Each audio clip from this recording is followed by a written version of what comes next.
خدا باپ، خدا بیٹا اور خدا روح القدس کے نام میں آپ سب کی سلامتی ہو۔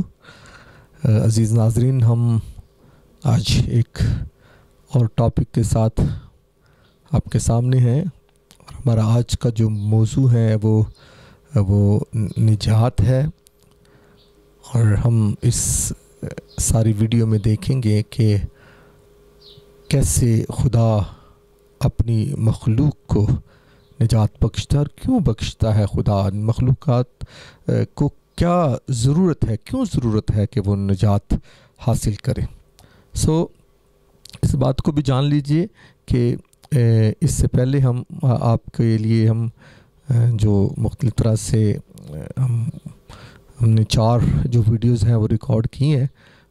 میری بڑی گزارش یہ ہے کہ آپ ان ویڈیوز کو بھی دیکھیے گا، اور اگر آپ ہمارے نئے جو ہیں سننے والے ہیں تو برائے مہربانی اس چینل کو سبسکرائب بھی کیجیے گا، اور بیل کا آئیکن جو ہے اسے بھی جو ہے وہ پریس کیجیے گا، اور پھر اس کے ساتھ آپ لائک بھی ضرور کریں، تاکہ ہماری جو آنے والی ویڈیوز ہیں وہ آپ تک جو ہے وہ پہنچیں۔ اور میری بڑی خواہش ہے کہ مسیح یسوع میں خدا کا کلام جو ہے، جو روحانی جو خدا کے کلام کی جو سوجھ بوجھ ہے، وہ آپ کی روحوں کو حاصل ہو جائے۔ آج ہم نجات کے بارے میں بات کریں گے۔ ہمارا جو مرکزی مضمون ہے، جو مرکزی آیت ہے ہماری اس مضمون کی، وہ ہے افسیوں کے خط میں سے اس کے 2 باب کی 8ویں نامی آیت ہے۔ وہ جو اس میں لکھا ہے، پولس رسول کہتے ہیں کیونکہ تم کو ایمان کے وسیلہ سے فضل ہی سے نجات ملی ہے، اور یہ تمہاری طرف سے نہیں، یعنی یہ آپ نے خود حاصل نہیں کی، یہ خدا کی بخشش ہے۔ یعنی خدا نے آپ پر رحم اور فضل اور ترس کیا ہے، اور نہ اعمال کے سبب سے ہے، تاکہ کوئی فخر نہ کرے۔ یعنی یہ آپ کے اعمال سے بھی جڑی ہوئی بات نہیں ہے۔ نجات حاصل کرنا جو ہے، یا نجات کا آپ کو مل جانا، یا آپ کے نجات کے فرزند بن جائیں، یہ آپ کے اعمال سے نہیں ہے۔ اور یاد رکھیے، اس میں اور بھی بتانا چاہتا ہوں کہ بہت سے لوگ ایسے ہیں جو کہ مختلف طرح کے اعمال جو ہیں ان کو نجات سے جوڑ لیتے ہیں۔ مطلب آج کل ایک جو نظام چلا ہے، وہ لوگ کہتے ہیں جی آپ بپتسمہ لے لیں تو آپ کو نجات مل جائے گی، لیکن بپتسمہ بھی تو ایک عمل ہے۔ یہاں پر جو آیت کہہ رہی ہے کہ یہ آپ کی نجات کا تعلق اعمال سے نہیں ہے، یعنی یہ خدا کی بخشش ہے، یہ خدا کی طرف سے ہے۔ جب خدا کی طرف سے ہوتی ہے تو پھر اس میں ہماری ذات جو ہوتا ہے، ہماری ذات جو ہوتی ہے، اس کا کوئی عمل دخل نہیں ہے۔ یہ دینے والے پر منحصر ہے کہ وہ جسے چاہے دے، وہ جسے چاہے جو ہے معاف کرے، وہ جسے چاہے جو ہے مجرم ٹھہرائے۔ اور یاد رکھیے، اس میں ہماری کوئی لیاقت یا ہماری کوئی خوبی نہیں۔ اس لیے اگر ہم کو نجات ملی ہے تو ہمیں ایمان کے وسیلہ سے ملی ہے۔ اور یاد رکھیے، بائبل مقدس اس بات پر بھی جو ہے وہ متفق ہے کہ جو ایمان ہے یہ ہمارے اندر یعنی خدا کی طرف سے پیدا کیا جاتا ہے۔ آگے ہم اس کو دیکھیں، ان سب چیزوں کو کہ اور نجات کو مفصل طور پر ہم نجات کے بارے میں جو ہے وہ جانیں گے۔ دیکھیں گے کہ یہ خدا کی ایک بہت بڑی بخشش ہے۔ آگے بڑھتے ہیں۔ نجات کے جو معنی ہیں وہ ہے رہائی، خلاصی یا مخلصی، اور غلامی سے آزادی، چھٹکارا پا لینا، بھاگ نکلنا، معافی یعنی کسی قید سے بھاگ نکلنا، کسی مطلب بیڑیاں جو لگی ہوں آپ کو، مطلب کہیں آپ بندے ہوں، وہاں سے بھاگ نکلنا، یہ آپ کی نجات ہے۔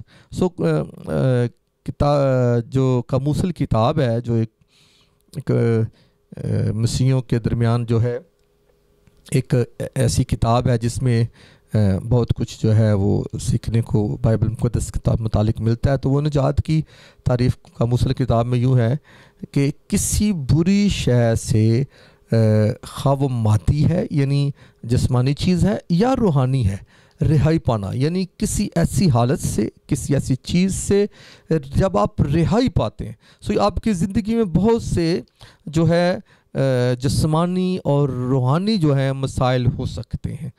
ان سب مسائل سے، مختلف روحانی جسمانی بیماریوں سے، اور مختلف طرح کی مصیبتوں اور دکھوں سے، برے خیالوں سے، جو انسان جب بری چیزوں سے رہائی پاتا ہے اور حق کی بات کو سنتا اور سیکھتا اور اس کو اپنے اندر پاتا ہے اور حق کی طرف جو ہے بڑھتا ہے، سو بری چیزوں سے جب وہ چھوٹ جاتا ہے تو اسے نجات کہا جاتا ہے۔ سو یعنی رہائی، خلاصی، غلامی سے چھٹکارا، بھاگ نکلنا، یہ سارے نجات کے معنی ہیں۔ سو ہم جو ہے آگے بڑھیں گے اور دیکھیں گے کہ مزید نجات کے بارے میں کیا کچھ ہمارے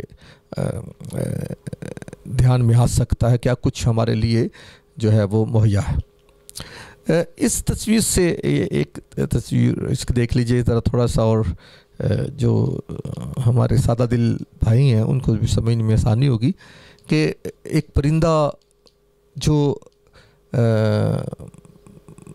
اس پنجرے میں قید ہوتا ہے، جو ایک پنجرے میں قید ہوتا ہے، خواہ وہ کچھ دنوں کے لیے ہو، کچھ مہینوں کے لیے، کچھ سالوں کے لیے ہو، اور ایک دن اس پنجرے کا دروازہ کھل جائے اور وہ پرندہ اس میں سے اڑ جائے اور اپنی مرضی سے وہ پرواز کرے، خوشی کے ساتھ وہ فضاؤں میں جو ہے وہ اڑتا پھرے، سو اسے آزادی کہیں گے، اسے رہائی کہیں گے، اسے مخلصی کہیں گے، یا اسے نجات کہا جائے گا۔ سو آگے بڑھتے ہیں کہ اس بات کو دیکھیں گے کہ نجات جو ہے اس کی ضرورت کیوں ہے، اس کی کیا وجہ ہے کہ اس کی جو نجات ہے انسان کے لیے جو ہے یہ ضرور ہونی چاہیے۔ سو رومیو اس کا 7واں باب اور 9 سے 11 آیت میں لکھا ہے کہ ایک زمانہ میں شریعت کے بغیر میں زندہ تھا، مگر جب حکم آیا تو گناہ زندہ ہو گیا اور میں مر گیا، اور جس حکم کا منشا زندگی تھا وہی میرے حق میں موت کا باعث بن گیا، کیونکہ گناہ نے موقع پا کر حکم کے ذریعہ سے مجھے بہکایا اور اسی کے ذریعہ سے مجھے مار بھی ڈالا۔ سو یہاں پر پالوس رسول بیان کرتے ہیں کہ یعنی ایک زمانہ میں جب ہم آدم کی بات کرتے ہیں تو کیونکہ ہم اسی آدم کے سبب سے اس دنیا میں آئے ہیں، اور آگے ہم اس بات کو بھی دیکھیں گے، اور بائبل یہ بھی کہتے ہیں کہ ایک آدمی کے سبب سے گناہ دنیا میں آیا اور گناہ کے سبب سے موت آئی اور موت سب آدمی میں پھیل گئی۔ سو اس لیے ایک زمانہ میں شریعت کے بغیر، جب شریعت نہیں تھی، حکم نہیں تھا، جب عدن میں آدم جو ہے ایک پاکیزہ زندگی میں، ایک جو ہے خدا سے بھری زندگی میں، عدن میں جو آدم ہے وہ رہ رہا تھا، اور وہاں پر حکم نہیں تھا، شریعت نہیں تھی، اور یہ حکم نہیں تھا کہ تو نے اس درخت کا پھل نہیں کھانا۔ لیکن جب حکم آ گیا، جب وہ درخت آ گیا کہ تو نے اس کا پھل کھایا تو مر جائے گا، تو انسان جو ہے اس کی جو باطنی کمزوری ہے، جس کو خدا بہت پہلے سے جانتا تھا، جو انسان کے ننگے پن سے منسوب کی جاتی ہے، سو جب حکم آتا ہے تو انسان جو ہے وہ گناہ کرتا ہے، اور جب گناہ کرتا ہے تو گناہ زندہ ہو جاتا ہے، جب جس کا پہلے نشان نہیں تھا گناہ، جس کی پہلے یعنی یقیناً اس سے پہلے گناہ تو تھا دنیا میں، لیکن آدم کو گناہ کی پہچان نہیں تھی، آدم کو گناہ کے بارے میں پتہ نہیں تھا۔ سو اس لیے گناہ جو ہے وہ زندہ ہو گیا، اور یعنی آدم کو پتہ چل گیا کہ میں ننگا ہو گیا۔ اس کا ننگا ہونے کا یعنی ننگے پن کا مقصد یہ تھا کہ یعنی اسے پتہ چل گیا کہ میں گنہگار ہو گیا ہوں۔ اور یاد رکھیے، یہ ننگا پن جسمانی ننگے پن کو ظاہر نہیں کرتا، جسمانی ننگا پن ایک نشان ہے۔ یعنی حقیقت میں جانیے کہ جب ہم کوئی گناہ کرتے ہیں اور وہ گناہ پوشیدہ رہتا ہے، تو ایک شخص جو ہے وہ کسی کے سامنے ہماری اس پوشیدہ گناہ کو کھول دے تو عام کہا جاتا ہے کہ بھائی آپ نے تو مجھے ننگا ہی کر دیا۔ یعنی آدم کا گنہگار ہونا اس کے عدن کے گناہ سے بھی پہلے ہے، کیونکہ خدا جس کی نظروں کے سامنے سب چیزیں کھلی اور بے پردہ ہیں، وہ جانتا ہے کہ آدم جو ہے وہ گنہگار ہے، وہ پہلے ہی ننگا ہے۔ لیکن جب آدم نے حکم توڑا، خدا کے حکم کی نافرمانی کی، تو پھر آدم کو معلوم ہو گیا کہ میں گنہگار ہو گیا ہوں. اس لیے یہاں پر گناہ کا زندہ ہو جانا، اور یہ ہے کہ یہ گناہ کیسے زندہ ہوتا ہے کہ جب شریعت دی جاتی ہے. شریعت کے بغیر آدم زندہ ہے. یاد رکھیے، اگر شریعت نہ دی جاتی، اگر حکم نہ دیا جاتا تو کبھی بھی آدم اور حوا جو ہے وہ موت میں نہ جاتے. گناہ کا زندہ ہونا یعنی شریعت کے باعث ہے. اور اس آیت میں دیکھیں، یہاں پر کرنتھیوں میں لکھا ہے کیونکہ موت کا ڈنک گناہ ہے اور گناہ کا زور شریعت ہے. یعنی جب شریعت جو ہے وہ حکم دیتی ہے کہ آپ نے یہ کام کرنے ہیں، اور اگر آپ یہ کام نہیں کریں گے تو پھر آپ خدا کے مجرم ٹھہریں گے. انسان جو کہ کمزور ہے وہ شریعت پر عمل نہیں کر پاتا، اور وہ جو ہے وہ جب مجرم ٹھہرتا ہے تو گناہ نظر آ جاتا ہے، اور جب گناہ آ جاتا ہے تو گناہ کی مزدوری جو ہے وہ موت نظر آتی ہے. اس لیے موت کا ڈنک گناہ ہے اور گناہ کا زور شریعت ہے. اس لیے پالوس رسول کہتا ہے کہ جس حکم کا منشا، یعنی وہ حکم اس لیے تھا کہ میں وہاں پر زندہ رہوں، جس حکم کا منشا زندگی تھا وہی میرے حق میں موت کا باعث بن گیا. کیونکہ لکھا ہے کہ جس دن تو نے یہ پھل کھایا تو مرا. تو نے یہ پھل نہیں کھانا تاکہ تو زندہ رہے. اس لیے جب پھل کھایا تو موت سامنے آ گئی. اس لیے یہاں پر جو ہے جس حکم کا منشا زندگی تھا وہی انسان کے حق میں اس کی موت کا سبب بن گیا.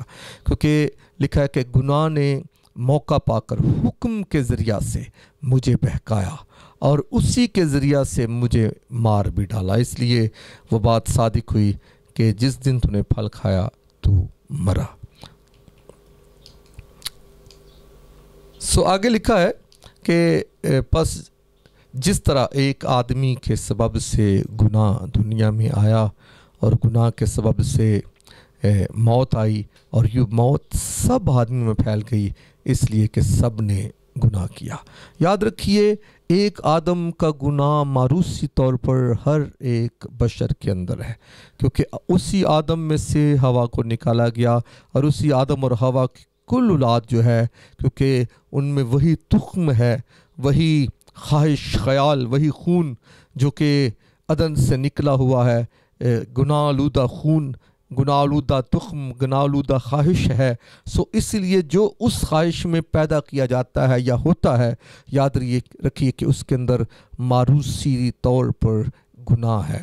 اس لیے بائبل یہ کہتے ہیں، کچھ لوگ یہ بھی کہتے تھے بچے پاک ہوتے ہیں، لیکن بائبل میں کوئی ایسی آیت نہیں ہے جس سے کوئی ثابت کر سکے کہ جی بچے پاک ہوتے ہیں. بلکہ یہاں ایک جگہ پر لکھا ہے مثال کی کتاب میں کہ بچہ بھی اپنی حرکتوں سے پہچانا جاتا ہے کہ وہ نیکی کرتا ہے کہ گناہ کرتا ہے. اس لیے جو لوگ کہتے ہیں بچے پاک ہوتے ہیں، ان کو بچوں کی حرکتوں کو بڑے طور پر گہرے طور پر دیکھنے کی ضرورت ہے، انہیں اس کا مطالعہ کرنے کی ضرورت ہے. پھر انہیں پتہ چل جائے گا کہ کوئی بھی پاک نہیں. جب خدا کہتا ہے ایک بھی پاک نہیں تو اس میں بچے بھی شامل ہیں. اس لیے میرے عزیزو، اس آدم کے گناہ میں، کیونکہ ایک آدمی کے سبب سے جب گناہ دنیا میں آتا ہے اور گناہ کے سبب سے موت آتی ہے، تو پھر لکھا ہے یوں موت سب آدمیوں میں پھیل گئی. یعنی سب لوگوں میں، خواہ وہ عورتیں ہیں، وہ مرد ہیں، سب آدمیوں میں، یعنی آدم کی کل اولاد کے اندر جو ہے وہ موت جو ہے وہ پھیلی ہوئی ہے، کیونکہ سب نے گناہ کیا. اور انسان جو ہے اس طور پر جو ہے آدم یا انسان جو ہے وہ دوہری موت مر جاتا ہے. دو طرح سے اس پھل کو کھانے سے آدم دو طرح سے مر گیا. عزیز ناظرین، میں اس بات کو بھی میں آپ سے کہنا چاہوں گا کہ میں کوشش کروں گا کہ ہمارے آنے والے دنوں میں، ہمارے آنے والی ویڈیوز میں کوشش کروں کہ میں اس پھل کے بارے میں آپ کو بتا سکوں. لیکن اس بات کو یاد رکھیے کہ اس پھل کا جو کھانا ہے اس سے آدم دوہری موت مرتا ہے.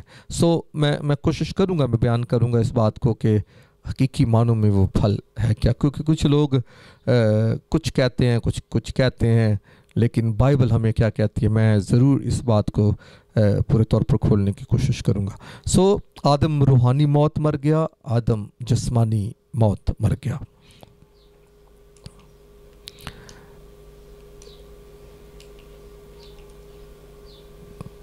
روحانی طور پر آدم کیسے مر گیا؟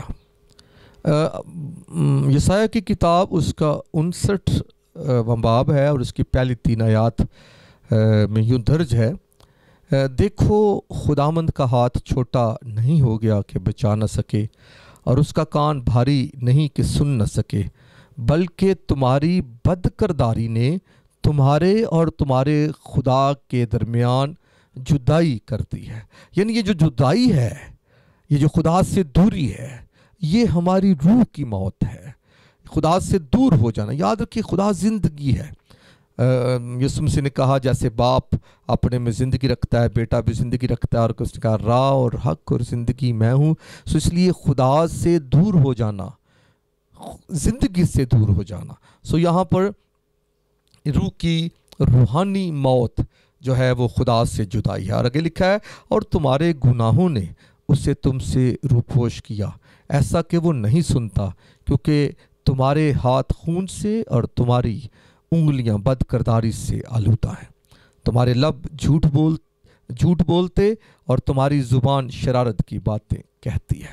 سو یعنی انسان کا جو گناہ ہے، اس کے سبب سے انسان جب خدا سے دور چلا جاتا ہے تو یہ اس کی روح کی موت ہے۔ اور اسی موت کا اظہار جو ہے وہ زبور 22 کی پہلی آیت میں داؤد جو بادشاہ بھی ہے، جو وقت کا بادشاہ بھی ہے اور نبی بھی ہے، وہ اس بات کو ظاہر کرتا ہے کہ اے میرے خدا تو نے مجھے کیوں چھوڑ دیا، تو میری مدد اور میرے نالہ و فریاد سے کیوں دور رہتا ہے۔ یعنی جب خدا ہمیں چھوڑ دیتا ہے تو یہ ہماری روحانی موت ہوتی ہے۔ ایسا نہیں کہ داؤد خدا کے ساتھ نہیں ہے، ایسا نہیں کہ داؤد جو ہے وہ خدا کا پیارا نہیں ہے، لیکن یاد رکھیے جب کوئی ایماندار بھی گناہ میں پڑتا ہے تو یاد رکھیے خدا اس کے ساتھ نہیں ہوتا۔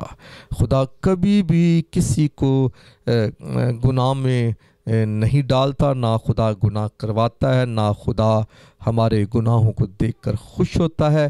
عزیزو اس بات کو بھی یاد رکھیے کہ جب ہمارے اندر کے خیالات بھی گناہ آلودہ ہوتے ہیں تو یاد رکھیے خدا ان خیالوں میں بھی نہیں ہوتا، لیکن جب ہمارے اندر کے خیالات جو ہیں وہ خدا کے کلام سے معمور ہوتے ہیں تو خدا پورے طور پر ان خیالوں میں ہوتا ہے۔ سو اسی طرح سے خدا ہماری زندگی سے بھی دور ہوتا ہے کیونکہ جب ہم گنہگار ہوتے ہیں۔ سو داؤد کا یہاں پر یہ کہنا کہ اے میرے خدا تو نے مجھے کیوں چھوڑ دیا، یہ اس بات کو ظاہر کرتا ہے کہ انسان روحانی طور پر جو ہے وہ خدا سے دور ہوا، اور جب وہ گناہ کرتا ہے یا گناہ میں چلا جاتا ہے یا گناہ کے سبب سے وہ خدا سے جدا ہو جاتا ہے۔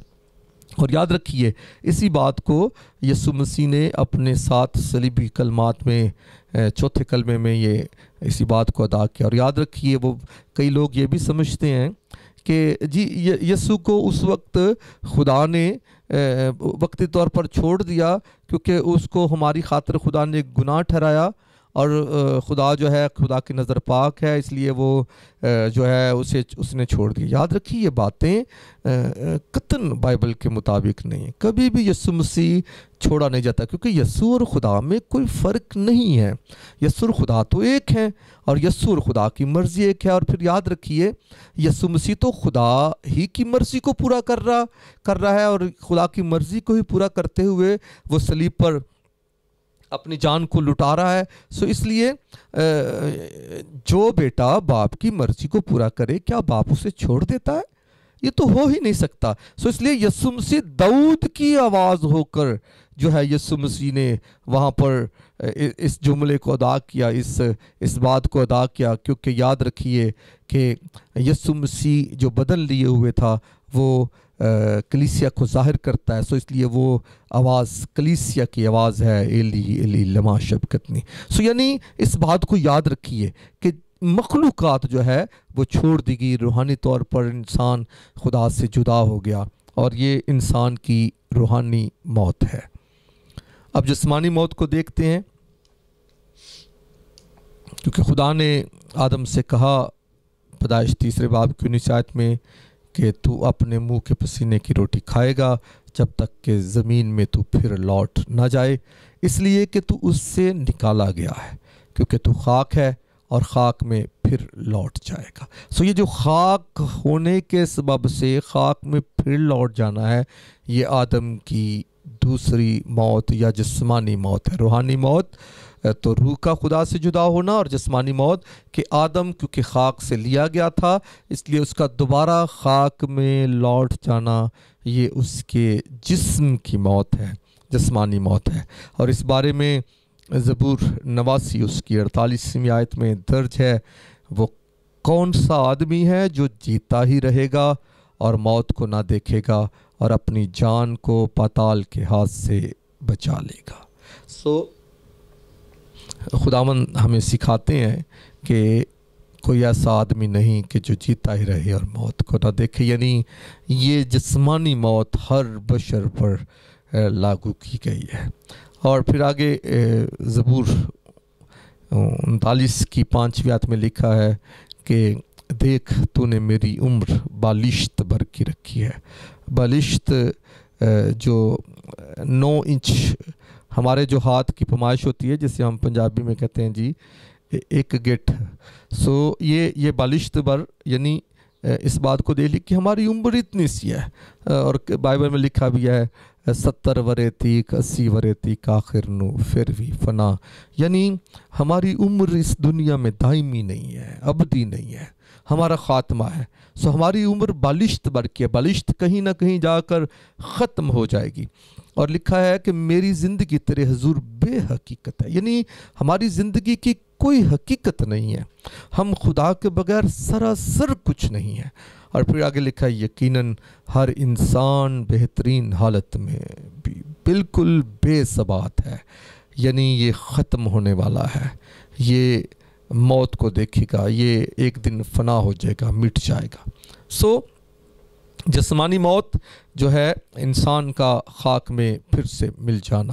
انسان دوہری موت مر جاتا ہے، انسان دوہری موت کو حاصل کرتا ہے۔ ایک حکم کی جو ہے نافرمانی جو ہے، ایک حکم کو توڑنے کے باعث، خدا کی نافرمانی کے باعث انسان دوہری موت حاصل کرتا ہے۔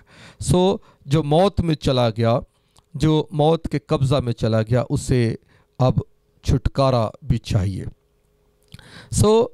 موت کے باعث پھر جب اس دنیا میں انسان کی حالت ہے، تو پھر اس موت کے باعث، عدن سے نکلنے کے باعث انسان کے لیے پھر اس دنیا میں دکھ ہی دکھ دھرے ہوئے ہیں۔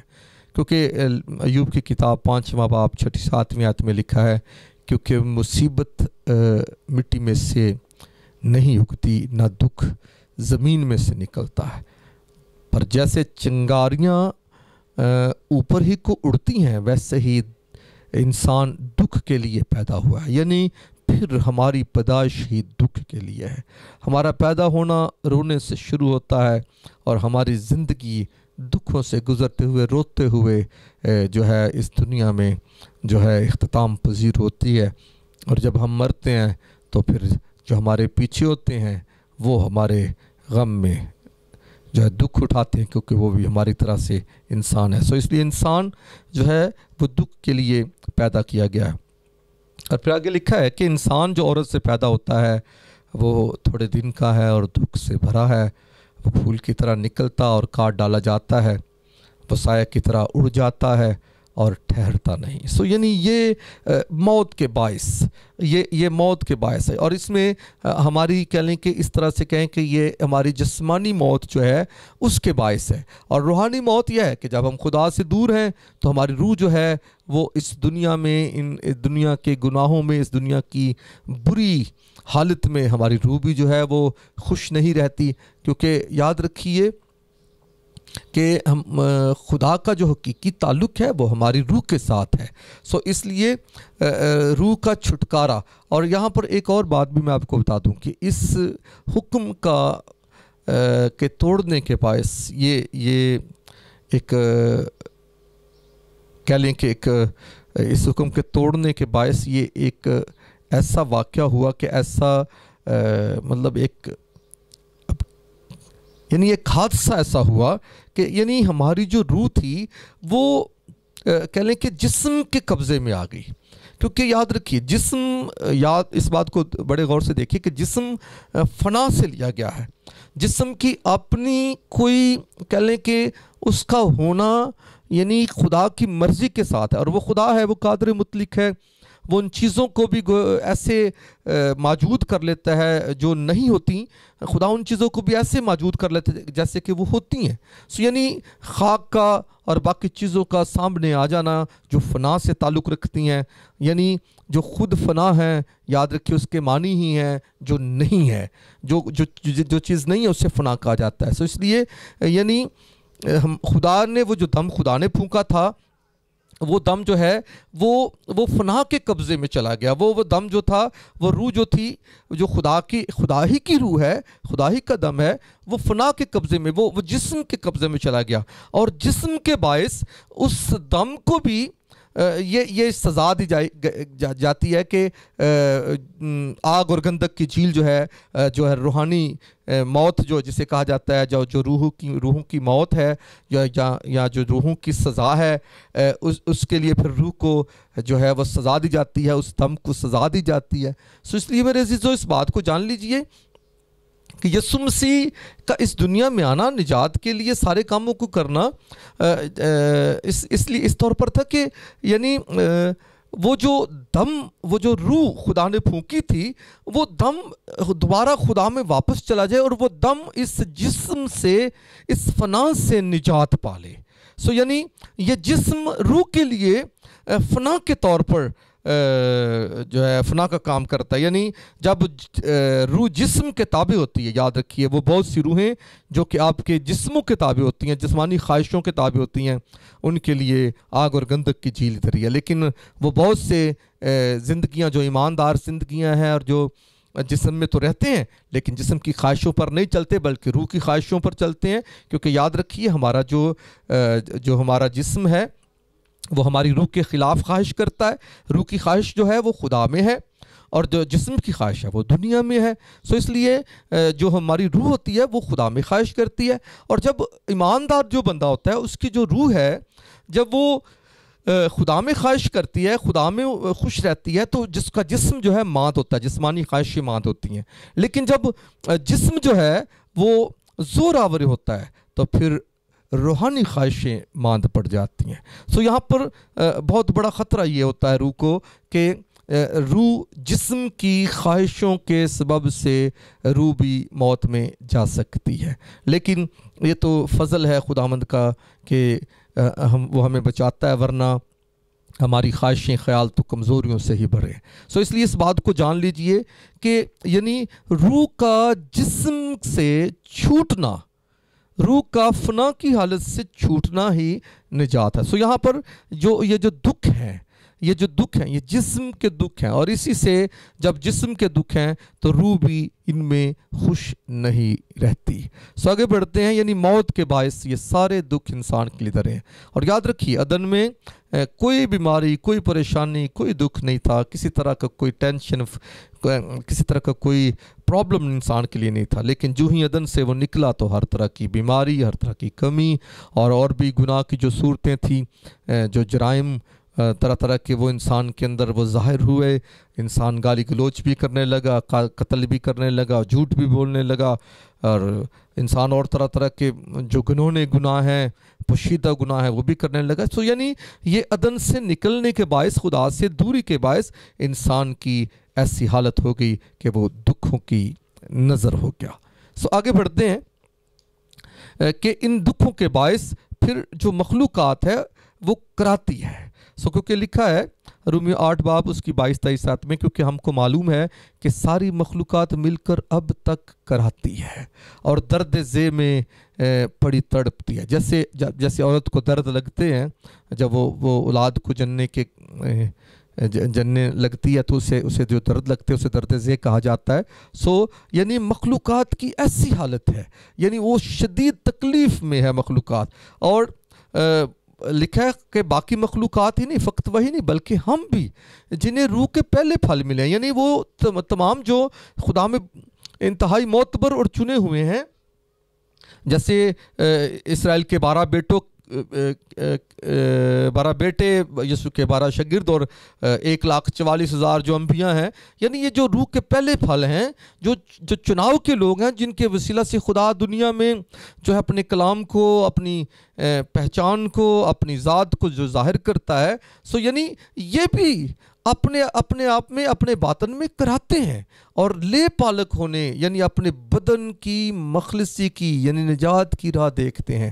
لے پالک ہونا جو ہے یعنی فنا سے چھوٹ کر خدا کے بیٹے بیٹیاں جو وہ ہے وہ بننے کی راہ دیکھتے ہیں۔ سو یعنی اس بات میں یعنی اس بات کو دیکھ لیجئے کہ روحانی طور پر مخلوقات کا کرانا ہے، ان کا آہو نالا ہو، وہ جسم کی اس حالت میں جو ہے وہ خوش نہیں، بدن کی مخلصی کی راہ کو دیکھا جاتا ہے۔ سو یعنی اس بات کو بھی جان لیجئے۔ میں تھوڑا سا اس بات کو کھولنا چاہوں گا کہ انسان جو ہے، میں نے پہلے بتایا کہ انسان فنا سے لے کر جو ہے وہ تخلیق کیا گیا ہے۔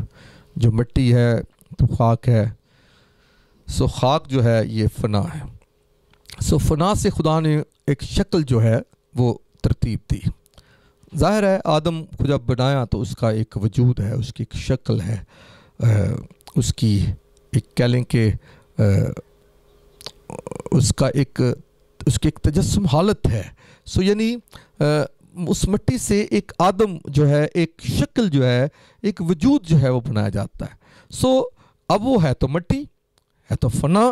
سو اس مٹی میں خدا نے جو ہے یعنی اپنا جو دم پھونک دیا تو وہ مٹی جو ہے وہ جیتی جان ہو گئی۔ سو اس لیے وہ بدن جو ہے وہ تو اس مٹی سے لیا گیا۔ سو یہ خدا کی بڑی قدرت ہے کہ خدا ہمیں فنا سے لے کر پالتا ہے۔ سو خدا ہمیں لے پالک بیٹے، بہت دفعہ اس بات کو بھی جان لیجئے کہ بہت سے لوگ ایسے ہیں جو کہ اس بات کو کہتے ہیں جی ہمیں شیطان سے خدا نے لے کر پالا، یا مطلب کہہ لیں کہ جی ہمیں موت سے لے کر پالا۔ سو مقصد یعنی شیطان سے لے کر پالا یعنی ہم خدا سے دور ہو کر شیطان کے قبضہ میں چلے گئے تھے، اس کے فرزند بن گئے تھے۔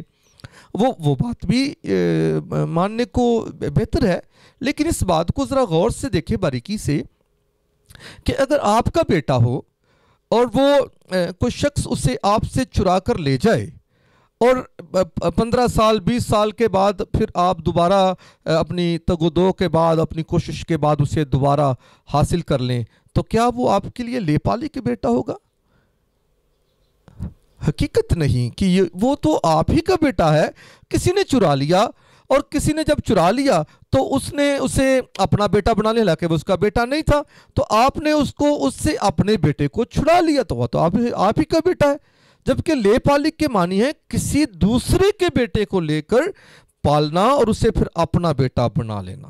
سو یہاں پر یاد رکھیے، اگر ہم ابلیس سے چھڑائے گئے ہیں، یقیناً ہم ابلیس سے چھڑائے گئے ہیں، لیکن اگر ہم اس سے لے کر پالے گئے ہیں تو یہ بات میری سمجھ سے بعید ہے کہ یعنی ہم تو خدا ہی کے بیٹے تھے، ہم تو خدا ہی کے فرزند تھے۔ اس لیے اگر ہمیں ابلیس نے چرا لیا، ہمیں ابلیس نے چھین لیا، کسی طرح سے ہمیں بہکا لیا اور ہم ابلیس کے ساتھ مل گئے، اس کے فرزند بن گئے، تو خدا نے ہمیں اپنے بیٹے کے وسیلہ سے، یسوع مسیح کے وسیلہ سے دوبارہ اپنے پاس بلا لیا، تو ہم تو خدا ہی کے بیٹے ہیں۔ سو لے پالک یہاں پر جو میں نے جو جانا وہ یہ تھا کہ یعنی خدا نے ہمیں فنا سے لے کر پالا، ہم فنا کے بیٹے تھے۔ یاد رکھیے وہ جسم بنا، وہ جو آدم کا بت تخلیق کیا گیا، جس میں روح ڈالی گئی، جس میں دم ڈالا گیا، وہ آدم کا بت جو ہے وہ فنا سے لے کر خدا نے اسے پالا ہے۔ سو اس لیے یعنی ہم لے پالک ہونے کی راہ دیکھتے ہیں، سو یعنی اپنے بدن کی۔ سو یاد رکھیے، اس بات کو بھی یاد کیجئے کہ جب یسوع مسیح آسمان پر سے اپنے لوگوں کو لینے کے لیے آئے گا تو یاد رکھیے جب مردے جی اٹھیں گے تو ان کی وہی شکلیں ہوں گی جو کہ آج ان کی شکلیں ہیں۔ سو یعنی لیکن وہ جب جی اٹھیں گے تو وہ اٹھیں گے تو جلالی بدن میں، روحانی بدن ہوگا، لیکن حقیقی معنوں میں ان کا جو خد و خال ہیں، ان کی جو جسمانی بناوٹ ہے، وہ تو کہہ لیں کہ وہ تو وہی ہوگی جو جیسے آج میں ہوں۔ سو ایسا ہی میں اٹھایا جاؤں گا لیکن میں جلالی بدن میں ہوں گا.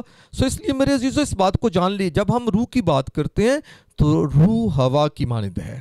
روح کی اپنی کوئی صورت یا روح کی اپنی کوئی خد و خال یا روح کی اپنی کوئی شکل نہیں ہے. سو اس لیے جو بدن ہے یہ ہماری پہچان ہے. بدن اس بات کی پہچان ہے کہ میں بشارت ہوں. بدن اس بات کی پہچان ہے کہ آپ اپنے نام سے جو بھی ہیں آپ ہیں. سو مطلب لیکن جو روح ہے، ہم سب کی روح تو ایک ہی جیسی ہے. بے شک وہ ہماری اپنی روح ہے، لیکن روح ہوا کی مانند ہے. سو اس لیے لے پالک ہونا، خدا کا ہمیں فنا سے لے کر پالنا، اور یہی ہمارے بدن کی مخلصی ہے، یہی ہمارے بدن کی نجات ہے. سو اس لیے پالوس رسول یہ بھی فرماتے ہیں کہ جب روح بدن کے اندر ہے، جب روح جو ہے وہ بدن کے اندر ابھی یعنی گناہ کی بدن گناہ میں ہے، موت کے قبضہ میں ہے، تو پالوس رسول پھر نجات کی بات کرتے ہیں کہ ہائے میں کیسا کمبخت آدمی ہوں، اس موت کے بدن سے کون مجھے چھڑائے گا. سو یعنی یہ جو ہمارا جسم ہے، یہ جو ہمارا جو ابھی موجودہ جسم ہے، یہ ہمارا موت کا بدن ہے، کیونکہ ایک نہ ایک دن یہ خاک میں لوٹ جائے گا. اور یاد رکھیے اگر اس سے ہماری روح چھڑائی نہ جائے، یہاں پر پالوس کہتا ہے میں یہاں پر پالوس اپنے آپ کو اپنی روح کی بات کرتا ہے کہ میں کیسا کمبخت آدمی ہوں، یعنی اس موت کے بدن سے، یعنی اس فنا کی حالت سے، اس موت کی حالت سے مجھے کون چھڑائے گا. سو اس لیے نجات کی بات ہوتی ہے. یعنی اگر یسوع مسیح یہاں پر دیکھیں لے پالک ہونا یا بدن کی مخلصی کی راحت کو دیکھنا، یعنی مطلب یہ ہے کہ روح کا جو ہے خدا کی نجات میں داخل ہونا. سو وہ روح جو خدا سے دور ہوئی ہے اس کا خدا میں داخل ہونا. سو اس لیے پالوس رسول بھی اس بات کو، اور یہ بات بھی پالوس رسول کی وساطت صحیح ہے رومیوں کے خط میں. سو یعنی پالوس رسول اس بات کو 7ویں باب میں اس طرح کہتے ہیں کہ مجھے اس موت کے بدن سے کون چھڑائے گا. سو یعنی ہمارا جو فنا کی حالت میں آنا ہے یا فنا کے قبضہ میں روح کا ہونا ہے، یہ فنا جو ہے یہ موت کا بدن ہے. سو آئیے تھوڑا سا موت کے بدن کے بارے میں تھوڑا جانتے ہیں کہ یہ موت کا بدن کیا ہے. عزیز دوستو، یہ آپ اس بات کو جان لیں کہ یہ مکاشفہ کی کتاب اس کا 5واں باب 1 سے 4 آیت میں درج ہے، اور یہاں پر خدا جو ہے وہ اپنے تخت پر بیٹھا ہوا ہے. خدا جو ہے اس کے تخت کے چوگرد 24 تخت اور لگے ہوئے ہیں، اور ان تختوں پر 24 بزرگ ہیں. سو جو خدا ہے اس کے تخت کے گردا گرد اور بیچ میں 4 جاندار ہیں جو بغیر آرام کیے خدا کو قدوس قدوس قدوس پکار رہے ہیں. اور لکھا ہے کہ جو تخت پر بیٹھا تھا، یوحنا عرف جو کہتا ہے کہ میں نے اس کے داہنے ہاتھ میں میں نے ایک کتاب دیکھی، جو کتاب جو ہے اندر سے اور باہر سے وہ لکھی ہوئی تھی، اور اسے 7 مہریں لگا کر بند کیا گیا تھا. یعنی وہ اس کتاب 7 مہروں سے، اس پر 7 جو ہے اسٹیمپس ہیں یا سیلز آپ کہتے ہیں، 7 سیلز لگی ہوئی ہیں، 7 مہریں لگی ہوئی ہیں. پھر میں نے ایک زور آور فرشتہ کو بلند آواز سے یہ منادی کرتے دیکھا کہ کون اس کتاب کو کھولنے اور اس کی مہریں توڑنے کے لائق ہے. یعنی یہ کتاب جو خدا کے ہاتھ میں ہے، اس کے لیے منادی کی جا رہی ہے کہ اس کی جو مہروں کا کھولنا اور اس کی مہروں کا توڑنا یا کھولنا ایک ہی بات ہے، کہ یعنی اس کا کھولنا ضروری ہے. کوئی آنا چاہیے سامنے جو اس کی مہریں کھولے. اور پھر کیا ہوتا ہے، اور کوئی شخص آسمان پر یا زمین کے نیچے اس کتاب کو کھولنے یا اس پر نظر کرنے کے قابل نہیں نکلا. اور پھر جو ہے اس بات کے لیے جو ہے یوحنا عرف جو ہے وہ کہتا ہے میں اس بات پر زار رونے لگا کہ کوئی اس کتاب کو کھولنے یا اس پر نظر کرنے کے لائق نہ نکلا. یعنی کوئی اس لائق ہی نہیں ہے. حالانکہ وہاں پر آپ جب اس باب کو سٹڈی کرتے ہیں اور اس سے پیچھے 4تھے باب کو سٹڈی کرتے ہیں تو اس بات کو وہاں پر ہے کہ وہاں پر ساری مخلوقات موجود ہیں. وہاں پر خدا کا تخت ہے، اس کے 24 بزرگ اس کے چوگرد ہیں، 24 تختوں پر براجمان ہیں. وہاں پر 4 جاندار ہیں جو کہ خدا کو قدوس قدوس پکارتے ہیں. 1,44,000 جو چناؤ کے لوگ ہیں چناؤ کے لوگ ہیں وہ بھی وہاں پر موجود ہیں، اور پھر آسمان کی مخلوق اور زمین کی مخلوق اور پھر زمین کے نیچے کی مخلوق، سمندر کی مخلوق، یعنی سارا کچھ وہاں پر موجود ہے۔ لیکن کوئی بھی جب یہ کتاب کے لیے منادی ہوتی ہے کہ یہ کتاب کون لے گا، اس کتاب کو کون جو ہے وہ اس کی موریں کھولے گا، اور یاد رکھیے یہ کتاب اندر سے اور باہر سے لکھی ہوئی ہے۔ یوحنا عارف اس کے لیے پھر زار زار روتا ہے کیونکہ کوئی اس لائق نہیں۔ یہاں پر ایک بات کو بڑے غور سے اب ذرا اس کو دھیان میں لائیں کہ یوحنا عارف کیوں روتا ہے۔ یاد رکھیے روتا وہی ہے جس کا کسی سے تعلق ہوتا ہے، کسی پرائے کے لیے کوئی نہیں روتا، ہمیشہ اسی چیز کے لیے، اسی شخصیت کے لیے، اسی کے لیے کوئی روتا ہے جس سے کسی کا تعلق ہوتا ہے۔ یہاں پر یقیناً اس بات کے لیے جو ہے وہ ہم جو ہے وہ اس بات کے لیے دعویٰ کر سکتے ہیں کہ یوحنا عارف کا اس کتاب سے تعلق ہے۔ اس کتاب میں یوحنا عارف کے لیے کچھ ایسا ہے کہ اگر یہ کتاب نہ کھولی گئی تو پھر یوحنا عارف کا رونا ہی، اگر یہ کتاب نہ لی گئی اور اسے نہ کھولا گیا تو یوحنا عارف کا رونا ہی ہے۔ اس بات پر یاد رکھیے کہ یوحنا عارف کا اس کتاب سے ایک گہرا تعلق ہے۔ اور پیچھے پالوس رسول نے کہا کہ ہائے میں کیسا کم بخت آدمی ہوں، مجھے اس موت کے بدن سے کون چھڑائے گا۔ مجھے یہ کتاب جو ہے یہ شاید موت کا بدن نظر آتی ہے۔ یہ 7 مہروں سے بند کتاب موت کا بدن ہے۔ اس بدن سے کون چھڑائے گا؟ پالوس رسول کا رونا بھی ہے، یہاں یوحنا عارف کا رونا بھی ہے۔ اس لیے اس موت کے بدن پر، اس گناہ آلودہ حالت پر جو 7 مہروں سے بند ہے، یعنی اس کتاب کو اس طور پر آپ جان لیجیے کہ یہ مخلوقات کی 7 زمانوں کی گری ہوئی حالت ہے۔ کوئی اس لائق نہیں نکلتا۔ اور اس بات کو آگے دیکھتے ہیں کہ اس کتاب کے اندر باہر کیا لکھا ہوا ہے۔ حزقیل اس کا دوسرا باب اس کی 9-10 آیت میں لکھا ہے۔ حزقیل کہتا ہے اور میں نے نگاہ کی تو کیا دیکھتا ہوں کہ ایک ہاتھ میری طرف بڑھایا ہوا ہے اور اس میں کتاب کا تمار ہے، اور اس نے مجھے کھول کر اور اس نے اسے کھول کر میرے سامنے رکھ دیا۔ یعنی ایک ہاتھ حزقیل کی طرف بڑھا ہوا ہے اور اس میں ایک کتاب کا تمار ہے، یا کہہ لے کتاب ہے، اور وہ کتاب جو ہے وہ کھول کر، وہ اس تمار کو کھول کر، تمار کو وہ حزقیل کے سامنے رکھا جا رہا ہے، اور اس میں اندر باہر لکھا ہوا ہے، اور اس کتاب کے اندر باہر لکھا ہوا ہے، اور اس میں نوحہ اور ماتم اور آہ و نالہ مرقوم ہے۔ یعنی اس کتاب کے اندر، اس تمار کے اندر نوحہ لکھا ہے، ماتم، آہ و نالہ۔ یہاں پر بھی یہ جو کتاب ہے 7 مہروں سے بند کتاب، اس کے اندر باہر لکھا ہوا ہے، یہ لکھی ہوئی ہے۔ یاد رکھیے اس کتاب میں نوحہ اور ماتم اور آہ و نالہ مرقوم ہے۔ یاد رکھیے کہ نوحہ اور ماتم اور آہ و نالہ کہاں ہوتا ہے؟ جہاں گناہ ہوتا ہے، کیونکہ گناہ کی مزدوری موت ہے۔ جہاں موت ہے وہاں نوحہ ہے، وہاں ماتم ہے، وہاں آہ و نالہ ہے۔ اور جہاں مردار ہوتے ہیں، جہاں مردار ہوتا ہے وہیں پر گدھ بھی جمع ہوتے ہیں۔ جہاں پر موت ہے، جہاں پر گناہ ہے، جہاں پر کہہ لیں بدی ہے، وہیں پر نوحہ ہے، وہیں پر ماتم ہے، وہیں پر آہ و نالہ ہے، وہیں پر گدھ جمع ہوتے ہیں۔ اس لیے اس کتاب کے اندر باہر لکھا ہوا ہے۔ یعنی یہ کتاب جو ہے یہ موت کا بدن ہے۔ اسے کون لے گا؟ اسے کون چھڑائے گا؟ اسے کون اس کی موریں توڑے گا؟ اور کون مخلوقات کو اس سے چھڑائے گا؟ اسی بات پر یوحنا عارف زار زار روتا ہے کہ کوئی اس کتاب کو کھولنے یا اس پر نظر کرنے کے لائق نہیں نکلتا۔ لیکن پھر کیا ہوتا ہے؟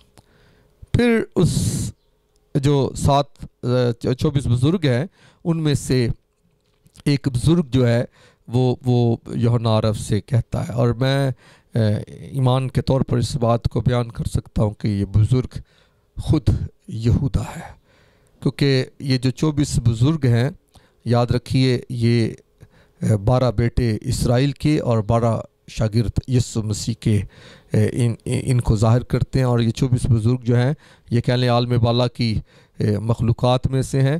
یہ 24 بزرگ جو ہیں ان میں سے جو یہودا ہے وہی جو ہے یوحنا عارف سے ہم کلام ہو رہا ہے، اور یوحنا عارف سے جب وہ ہم کلام ہوتا ہے یاد رکھیے کہ جو کسی کی ہم ہی برتا ہے نا تو وہ اپنا ہی نام ہے کہ پرواہ نہ کر بھائی میں تیرے نال ہاں جد جد میں ہے وہاں تے پھر تینوں کدا ڈر ہے.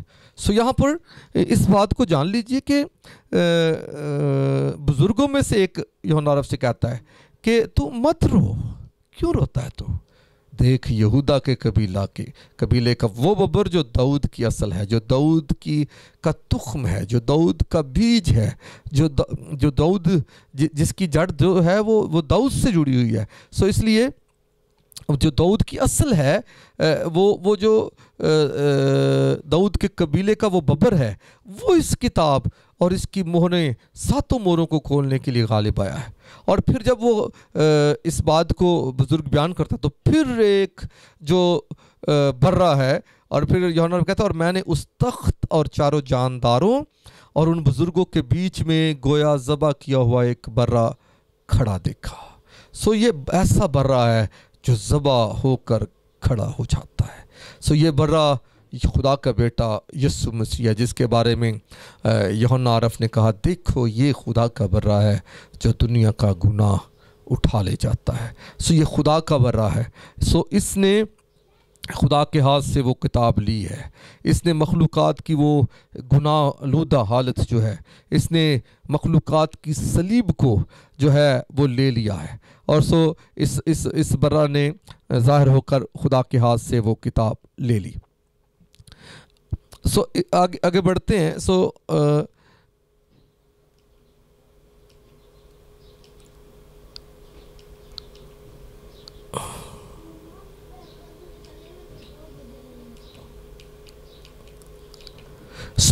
جب ہم برے کی بات کرتے ہیں تو برہ جو ہے یاد رکھیے, میری اس بات کو بھی جان لیجئے کہ جب برہ ذبح ہوتا ہے تو اس کے خون کے باعث جو ہے وہ نجات ملتی ہے. اور میں نے اپنی جو ہماری پہلی پریزنٹیشن تھی یسوع ہمارا حقیقی فصح, اس میں بھی میں نے یہ بیان کیا کہ خدا شروع ہی سے خون کی بنیاد پر جو ہے وہ مخلوقات کی جو گناہ آلودہ حالت ہے اس کو ڈھانپتا رہا ہے. جیسے آدم نے عدن میں انجیر کی لنگیاں تو سی لیں, اور یاد رکھیے انجیر کی لنگیاں آدم کی اپنی کوشش کو ظاہر کرتی ہیں یا اپنے اس کے اعمال کو ظاہر کرتی ہیں.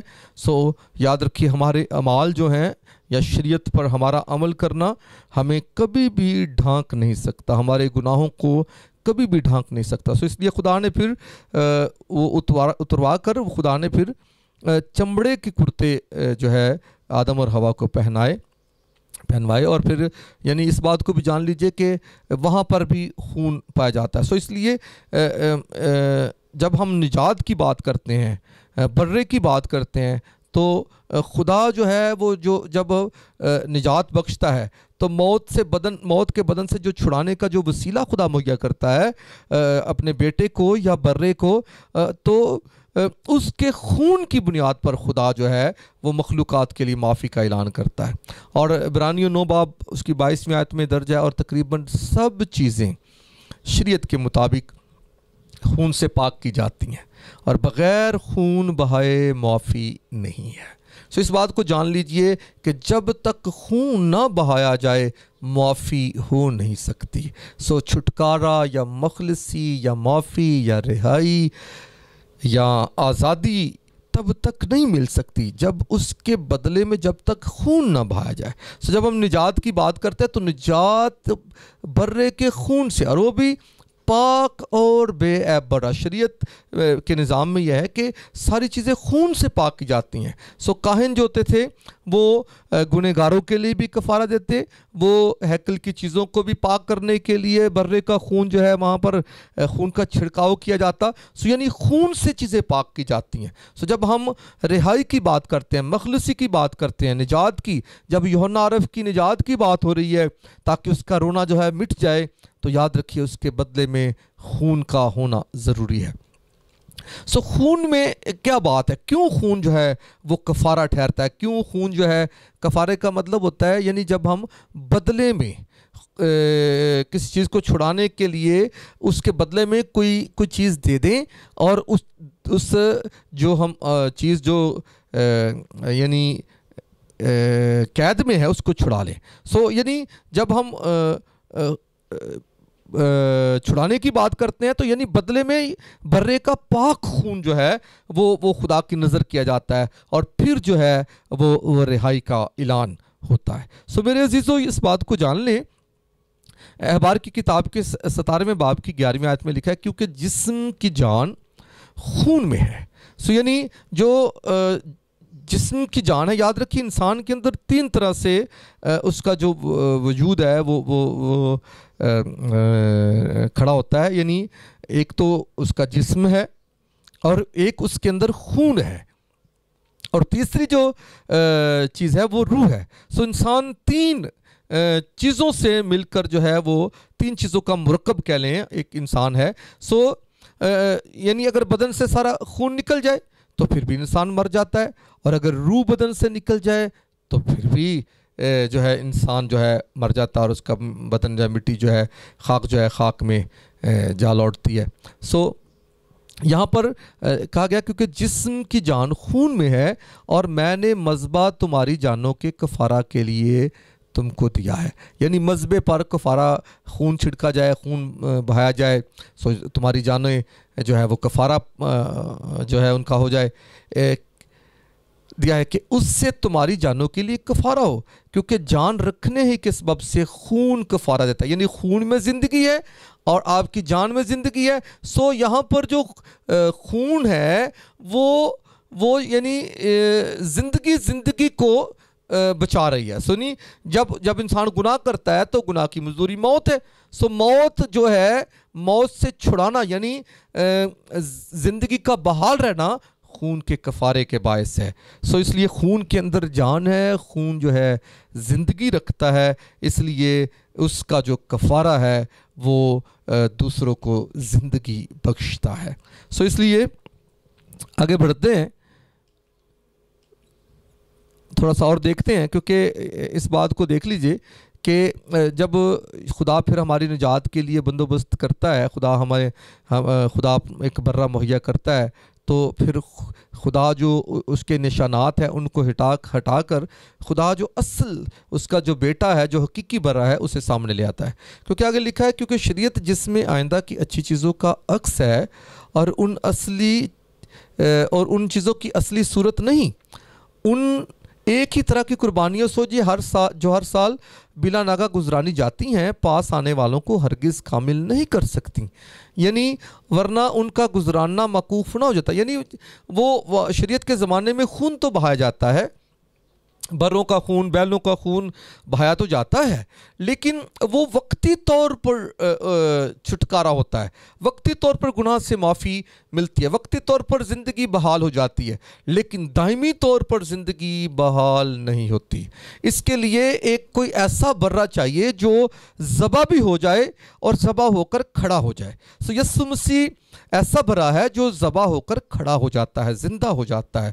اس لیے وہ دائمی قربانی ہے، وہ ایسی قربانی جو کبھی ختم نہیں ہوتی. اس لیے پرانی قربانیوں کا گزراننا موقوف ہو جاتا ہے، کیونکہ جب عبادت کرنے والے ایک بار پاک ہو جاتے تو پھر ان کا دل انہیں گناہ گار نہ ٹھہراتا، یعنی بلکہ وہ قربانیاں سال بسال گناہوں کو یاد دلاتی ہیں. جب وہ سال بسال گزرانتے ہیں جس کا مطلب ہے کہ وہ سال بسال اس بات کو مان رہے ہیں کہ ہم گنہگار ہیں، کیونکہ ممکن نہیں کہ بیلوں اور بکروں کا خون گناہوں کو دور کرے. وہ قربانیاں گزرانی تو جاتی ہیں، سال بسال گزرانی جاتی ہیں، گناہوں کے باعث گزرانی جاتی ہیں، لیکن وہ بیلوں اور بکروں کا خون وقتی طور پر گناہوں کو دور کرتا، دائمی طور پر نہیں. اسی لیے خدا کا بیٹا جب دنیا میں آتا ہے تو وہ یہ کہتا ہے کہ تو نے قربانی اور نظر کو پسند نہ کیا بلکہ میرے لیے ایک بدن تیار کیا. پوری سوختنی قربانیوں اور گناہ کی قربانیوں سے تو خوش نہ ہوا. اس وقت میں نے کہا کہ دیکھ میں آیا ہوں تاکہ اے خدا تیری مرضی پوری کروں.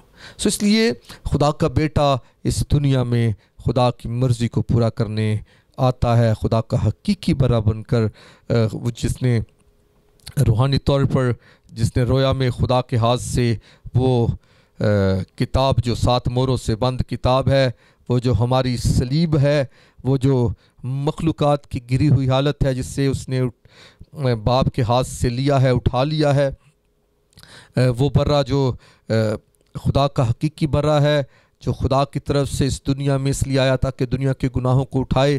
وہ بدن جو تیار کیا گیا ہے اس طور پر تیار کیا گیا کہ وہ خدا کی مرضی کو پورا کرے، اس لیے وہ بدن جو ہے مجسم ہو کر وہ یردن سے ہمارے گناہوں کو اٹھانے کا بپتسمہ لیتا ہے۔ یردن میں اس نے ہمارے گناہوں کو اٹھانے کا بپتسمہ لیا، ہمارے گناہوں کو اپنے اوپر اٹھا لیا، اور خدا کا جو نجات دینے کا وسیلہ تھا، موت کے بدن سے چھڑانے کا جو وسیلہ تھا، وہ جو برے کا خون ہے، اس کے لیے یسوع مسیح نے اپنے آپ کو پیش کیا، کیونکہ وہ خدا کا حقیقی برہ بن کر اس دنیا کو چھڑانے کے لیے دنیا میں آیا، اور یوحنا نے کہا یہ خدا کا برہ ہے جو دنیا کا گناہ اٹھا لے جاتا ہے۔ اس لیے وہاں پر یردن سے یسوع مسیح نے ہمارے گناہوں کو اٹھانے کا بپتسمہ لیا۔ اور جو لوگ ہمیں دھوکہ دیتے ہیں کہ جی یسوع بھی تے گوتا لیا سی تسی کیوں نہیں لیندے، ان لوگوں کو ان لوگوں میں سمجھ کی کمی ہے۔ وہ ہمیں یسوع کی اس کام کو دکھا کر ہمیں ابھار تو دیتے ہیں، لیکن وہ اس بات کو نہیں جانتے کہ یسوع مسیح نے یردن سے ہمارے گناہوں کو اٹھانے کا بپتسمہ لیا، اور ہم تو گنہگار ہوتے ہیں، اور باقی لوگ جو گنہگار تھے وہ اپنے گناہوں کا بپتسمہ لیتے تھے، اور یسوع مسیح کی تو ذات ہی میں گناہ نہیں۔ اس لیے ہم یسوع کے نمونے پر کیسے بپتسمہ لے سکتے ہیں؟ اور کب یسوع نے کہا کہ میں نے یردن میں بپتسمہ لیا تو تم بھی لینا؟ ہم اس بات کو بھی میں آنے والی چند ویڈیوز میں کوشش کروں گا کہ ہم بپتسمے کے اوپر جو ہے مفصل جو ہے وہ لوگوں کو بتا سکیں کہ حقیقت میں جو کلیسیا کے اندر جو بپتسمہ ہے اس کی حقیقی تعلیم کیا ہے۔ اس بات کو ہم آگے بڑھائیں گے۔ یسوع مسیح نے خدا کا برہ ہوتے ہوئے یردن سے ہمارے گناہوں کو اٹھا لیا، اور پھر جو ہے اٹھا کر وہ صلیب پر لے گیا۔ خدا نے خدا ہم سے جو محبت رکھتا ہے، خدا نے اپنے بیٹے کو دنیا میں جو بھیجا تو اس لیے نہیں بھیجا کہ وہ دنیا میں پر سزا کا حکم کرے، بلکہ اس لیے بھیجا کہ دنیا اس کے وسیلہ سے نجات پائے۔ خدا نے نجات دینے کا جو وسیلہ ہے، وہ جو خون ہے، وہ اپنے بیٹے کو اس ایسے برہ کے طور پر پیش کیا کہ خدا کے بیٹے کا پاک لہو جو ہے وہ مخلوقات کے لیے بہایا جائے، اور مخلوقات کی نجات ہو سکے، ان کو لے پالک ہونے کا درجہ مل جائے، ان کی جو روحیں ہیں وہ اس موت کے فنا کے بدن سے چھوٹ کر، آگ اور گندک کی جھیل سے چھوٹ کر خدا میں پورے طور پر شامل ہو جائے۔ اسی لیے خدا کے بیٹے نے پھر سب سے کہا کہ میں جو ہے کھوئے ہوں کو ڈھونڈنے اور نجات دینے آیا ہوں۔ مخلصی دینے کے لیے خدا کا جو وسیلہ ہے وہ خدا کا بیٹا ہے۔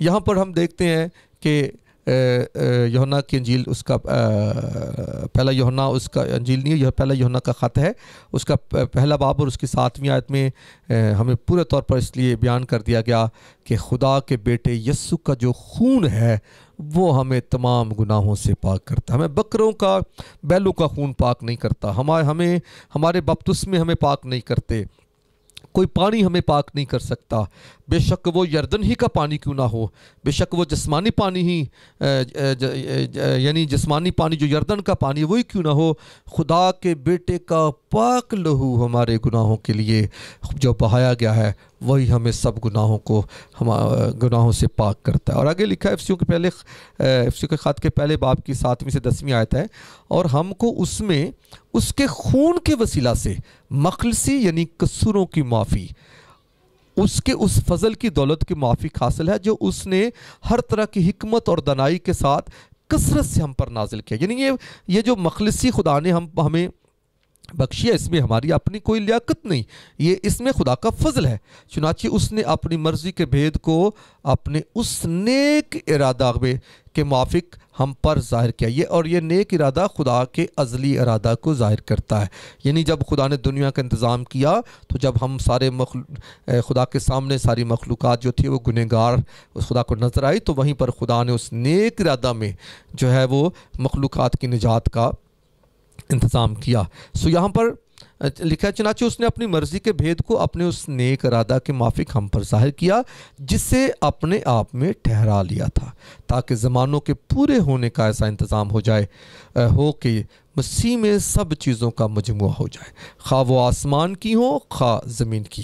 یاد رکھیے یہ جو نجات ہے، یہ جو فدیہ ہے، یہ جو کفارہ ہے، یہ جو مخلصی ہے، رہائی ہے، یہ خالی آسمانیوں کے لیے نہیں، یہ خالی زمینیوں کے لیے نہیں، بلکہ آسمانی زمینی دونوں کے لیے ہے۔ یسوع مسیح کا جو خون ہے اس میں جو مخلصی ہے دونوں کو، آسمانی زمینیوں کو ملتی ہے۔ لیکن اس بات کو یہ بھی آپ جان لیں کہ جو مخلصی ہے اس کا تعلق ایمان سے خدا نے جوڑ دیا۔ میں اس بات کو بھی بیان کروں گا کہ پھر ایمان لانا ہی کیوں ضروری ہے۔ اور آگے یہاں پر رومیو 8 باب کی 10ویں آیت میں لکھا ہے، اور اگر مسیح تم میں تو بدن تو گناہ کے سبب سے مردہ ہے مگر روح راست بازی کے سبب سے زندہ ہے۔ اور اب جب یاد رکھیے کہ جب یسوع نے ہمیں نجات دی ہے تو اس بات کو بھی تھوڑا سا آپ جان لیجئے کہ جو نجات ہے اس کا جو تعلق ہے وہ جسم کے ساتھ نہیں ہے، وہ بدن کے ساتھ نہیں ہے۔ بدن کی جو لے پالک ہونا ہے وہ ایک الگ حصہ ضرور ہے، وہاں بدن کو اس طور پر ضرور لیا جائے گا، لیکن بدن کی نجات نہیں۔ مٹی خاک میں جائے گی اور زمین تو جاتی بھی رہے گی، کیونکہ جو فنا ہے وہ ختم ہو جائے گا، اور خدا جو بقا ہے وہ ہمیشہ ہمیشہ کے لیے خدا ہی رہے گا، اور ہم سب جو ہیں خدا میں جو ہے ابدی کیے جائیں گے۔ میرے عزیزو یہاں پر اس بات کو جان لیجئے کہ جو نجات ہے وہ نجات جسم کی نہیں، وہ نجات ہماری روح کی ہے۔ یہاں پر اس بات کو جان لیجئے کہ اگر مسیح تم میں ہے، اگر آپ یسوع مسیح کے نام پر ایمان رکھتے ہیں تو بدن تو گناہ کے سبب سے مردہ ہے، یعنی یہ جسم پھر بھی مردہ ہے مگر روح راست بازی کے سبب سے زندہ ہے۔ تھوڑا سا اور دیکھتے ہیں کہ پالوس رسول پہلا کرنتھیوں اس کے 15ویں باب کی 50ویں آیت میں کہتا ہے، بھائیو میرا مطلب یہ ہے کہ گوشت اور خون خدا کی بادشاہی کے وارث نہیں ہو سکتے، اور نہ فنا بقا کی وارث ہو سکتی ہے۔ یعنی یہ جو بدن فنا کا بدن ہے یہ بقا کا وارث نہیں ہو سکتا۔ خدا ضرور اس بدن کا نمونہ لے لے گا، خدا ضرور جو ہے وہ فنا سے ہمارے بدن کا نمونہ ضرور لے لے گا، لیکن فنا ہی رہے گی، فنا ختم ہو جائے گی، اور خدا یعنی فنا سے لے کر خدا ہمیں اپنے بیٹے بنا لے گا۔ اس لیے میرے عزیزو اس بات کو جان لیجئے کہ خون اور گوشت جو ہے یعنی جسم جو ہے وہ خدا کی بادشاہی کے وارث نہیں ہو سکتے، روح جو ہے خدا کی بادشاہی میں داخل کی جائے گی۔ جو یہ نجات ہے ہماری یہ خدا کا فضل ہے، اور فضل خدا کے رحم اور ترس اور خدا کی محبت کو ظاہر کرتا ہے، اور جیسا کہ لکھا ہے، اور یہ بائبل مقدس کی مرکزی آیت ہے، کیونکہ خدا نے دنیا سے ایسی محبت رکھی کہ اس نے اپنا اکلوتا بیٹا بخش دیا تاکہ جو کوئی اس پر ایمان لائے ہلاک نہ ہو بلکہ ہمیشہ کی زندگی پائے۔ یہ خدا کی جو بخشش ہے، خدا کا بیٹا خدا کی بخشش ہے، اور یہ جو اس بخشش پر ایمان لائے گا، جو اسے قبول کرے گا، وہ ہمیشہ کی زندگی پائے گا، اور یہ خدا کی محبت ہے۔ اور جب بخشش ہے تو پھر خدا کا فضل ہے۔ آگے لکھا ہے کہ محبت اس میں نہیں کہ ہم نے خدا سے محبت کی، بلکہ اس میں ہے کہ اس نے ہم سے محبت کی اور ہمارے گناہوں کے کفارہ کے لیے اپنے بیٹے کو بھیجا۔ خدا نے اپنی محبت ہم سے یوں ظاہر کی کہ اپنے بیٹے کو ہمارے گناہوں کے لیے بھیجا، اور اس نے ہمارے گناہوں کو اپنے اوپر لے کر ہمیں نجات دی۔ یہ جو نجات ہے ہماری، اس کا تعلق مکمل طور پر خدا کے فضل اور رحم اور ترس سے ہے۔ لیکن رومیو کے آیت ہے 5ویں باب کی آیتیں ہیں، لیکن خدا اپنی محبت کی خوبی ہم پر یوں ظاہر کرتا ہے کہ جب ہم گنہگار ہی تھے تو مسیح ہماری خاطر ہوا، یعنی ہمارے گناہوں کے لیے مسیح ہوا۔ بس جب ہم اس کے خون کے باعث اب راست باز ٹھہرے تو اس کے وسیلہ سے غضب الہی سے ضرور ہی بچیں گے. یعنی ہم اپنے طور پر راست باز نہیں ٹھہرتے. جو لوگ یہ بھی کہتے ہیں جی ہم یسوع کی راست بازی پوری کرتے ہیں یا ہم راست باز بن گئے ہیں یا ہم راست باز ہیں، تو یاد رکھیے جو اپنے کاموں سے یا اپنے اعمال سے یا اپنی کوشش سے یا اپنے بپتسموں سے راست باز بننے کی کوشش کرتا ہے یا راست باز ہونے کا دعویٰ کرتا ہے، وہ جھوٹ بولتا ہے. اگر ہماری راست بازی ہے تو یسوع مسیح کے خون کے باعث، اور ہم اپنے طور پر اپنی سرشت میں کامل طور پر گنہگار کمزور ہیں، لیکن ہم یسوع کے وسیلہ سے خدا میں راست باز ٹھہرتے ہیں. جب یسوع کے وسیلہ سے اس کے خون کے باعث راست باز ٹھہرتے ہیں تو پھر اس کے وسیلہ سے خدا کے غضب سے ضرور ہی بچیں گے. اور یہ بھی لکھا ہے کہ پس اب جو مسیح یسوع میں ہے ان پر سزا کا حکم نہیں ہے، کیونکہ جب باوجود دشمن ہونے کے خدا سے اس کے بیٹے کی موت کے وسیلہ سے ہمارا میل ہو گیا ہے، تو میل ہونے کے بعد تو ہم اس زندگی کے سبب سے ضرور ہی بچیں گے. اور یہ پکی بات ہے. خداوند میں وہ تمام ایماندار جو خداوند یسوع کے نام پر ایمان رکھتے ہیں، جن کو نجات کے لیے بلایا گیا ہے، جن پر خدا کا فضل ہوا ہے، ان کے لیے زندگی کے دروازے کامل طور پر کھول دیے گئے، اور لکھا ہے کہ وہ ہلاک نہ ہوں گے، ہمیشہ کی زندگی پائیں گے. اس لیے اس بات کو یاد رکھ لیجئے کہ آپ کو ایمان کے وسیلہ سے فضل ہی سے نجات ملی ہے، اور یہ آپ کی طرف سے نہیں ہے، تمہاری طرف سے نہیں، خدا کی بخشش ہے. بخشش جو ہے اس بات کو بھی جان لیجئے کہ یہ آپ کے اعمال سے نجات جو ہے وہ اس کا تعلق نہیں ہے. بخشش کے بارے میں تھوڑا سا آگے بیان کروں گا، لیکن ان آیتوں کو پڑھ لیتے ہیں کہ کتاب مقدس کہتی ہے کہ ابراہیم خدا پر ایمان لایا اور یہ اس کے لیے راستہ بازی گنا گیا. کام کرنے والے کی مزدوری بخشش نہیں ہوتی، یعنی جو کام کرتا ہے وہ مہینے کے بعد تنخواہ لیتا ہے، اور یہ بخشش نہیں بلکہ اس کا حق سمجھی جاتی ہے. مگر جو شخص کام نہیں کرتا، یعنی جس کے پاس کوئی اعمال نہیں، جس کے پاس کوئی وہ کہیں کہ مجھے کوئی مزدوری نہیں، بلکہ بے دین کے راست باز ٹھہرانے والے پر ایمان لاتا ہے، یعنی ایک گنہگار کو خدا راست باز ٹھہرا دے، اور جو راست باز ٹھہرتا ہے وہ اس پر ایمان لے آتا ہے کہ خدا نے مجھے راست باز ٹھہرایا، میں خدا کی بات پر ایمان لاتا ہوں، اس کا ایمان اس کے لیے راست بازی گنا جاتا ہے. اور پھر آگے رومیوں کے خط کے 11ویں باب کی 6 آیت ہے، اور اگر فضل سے برگزیدہ ہیں، اگر ہم کہیں ہم فضل سے برگزیدہ ہیں، بلائے گئے ہیں، چنے گئے ہیں، تو اعمال سے نہیں، ورنہ فضل نہ رہیں. اگر ہم کہیں کہ جی ہم خدا کے فضل سے بچائے گئے ہیں، اور پھر ہم دوسری طرف کہیں کہ جی ہم اعمال سے بھی جو ہے وہ بچائے جاتے ہیں، تو پھر یعنی پھر فضل نہیں. فضل کے معنی تو یہ ہے کہ ہمارے اعمال زیرو ہیں، ہم کچھ بھی نہیں، ہم خدا کے سامنے مجرم ہیں، لیکن خدا اپنے رحم اور فضل اور ترس میں ہماری بد کرداری کو اٹھا کر اپنے بیٹے پر لا دیتا ہے، اور اپنے بیٹے کے خون کے باعث ہمیں معاف کر دیتا ہے. تو یہ خدا کا فضل ہے، ہمارے اعمال تو ہمیں مجرم ٹھہرا رہے ہیں. اس لیے میرے عزیزو یہ خدا کا فضل ہے، اور خدا کی بخشش بھی یہی ہے. یعنی بخشش کے معنی یہ ہے کہ وہ حاصل جو ایسا حاصل جس کے بدلے آپ کوئی محنت نہ کریں. یعنی خدا نے آپ کو اپنا بیٹا بخش دیا، آپ کا اپنا بیٹا آپ نجات کے طور پر، نجات دہندہ کے طور پر آپ کو دے دیا. خدا نے اپنا بیٹا آپ کو بخش دیا. اب ضرورت اس بات کی ہے کہ آپ اس پر ایمان لے آئیں.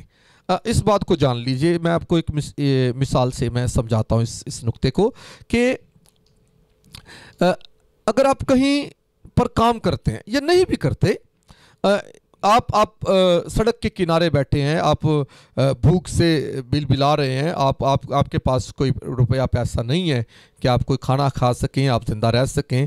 آپ ایک شخص جو ہے وہ ایک سخی جو شخص ہے وہ اس سڑک سے گزرتا ہے، وہ اپنی گاڑی کا دروازہ کھولتا ہے اور آپ کو ایک 1000 روپے کا نوٹ جو ہے وہ جو ہے بخشش کے طور پر دیتا ہے، اور کہتا ہے کہ آپ یہ لے لو، اور آپ جو ہے وہ اس سے کھانا کھا سکتے ہو، آپ اس سے زندہ رہ سکتے ہو. مطلب آپ کو وہ بخشش کے طور پر 1000 کا نوٹ آپ کی طرف بڑھاتا ہے، اور جب تک وہ نوٹ آپ اس شخص کے ہاتھ سے لے کر وہ آپ اسے قبول نہیں کر لیتے، آپ اس شخص کے ہاتھ سے وہ نوٹ لے نہیں لیتے، وہ نوٹ اس روپے پر آپ کا حق نہیں ہوتا، ادھیکار نہیں ہوتا. سو اس لیے جب آپ اس نوٹ کو لے لیتے ہو، اپنے ہاتھ میں لے لیتے ہو، قبول کر لیتے ہو، تو پھر وہ نوٹ آپ کا ہو جاتا ہے. پھر اس نوٹ سے، اس نوٹ کی کے وسیلہ سے آپ اپنی مرضی کے مطابق جو چیزیں آپ کی زندگی کی درکار ہوتی ہے آپ انہیں خرید سکتے ہیں. سو اس لیے اس بات کو جان لیجئے کہ بخشش کسی کا طرز ہے، بخشش کسی کا رحم ہے، بخشش کسی کا فضل ہے. سو اس کو قبول کرنا، اس کو حاصل کر لینا، اس کو اپنے ہاتھ میں لے لینا، یہ ایمان لانا ہے. سو جب تک آپ خدا کی بخشش کو، یسوع مسیح کو ایمان کے طور پر قبول نہ کر لیں گے، یسوع مسیح کا کفارہ آپ کے لیے فائدہ مند نہیں ٹھہرے گا. اور اس نیچے والی آیت میں یہ اس بات کو دیکھ لیجئے کہ لکھا ہے کہ خدا نے اسے اس کے خون کے باعث ایسا کفارہ ٹھہرایا ہے جو ایمان لانے سے فائدہ مند ہو جاتا ہے. یعنی جب تک آپ اس کفارے پر ایمان نہیں لائیں گے، وہ کفارہ آپ کے لیے فائدہ مند نہیں ہوگا.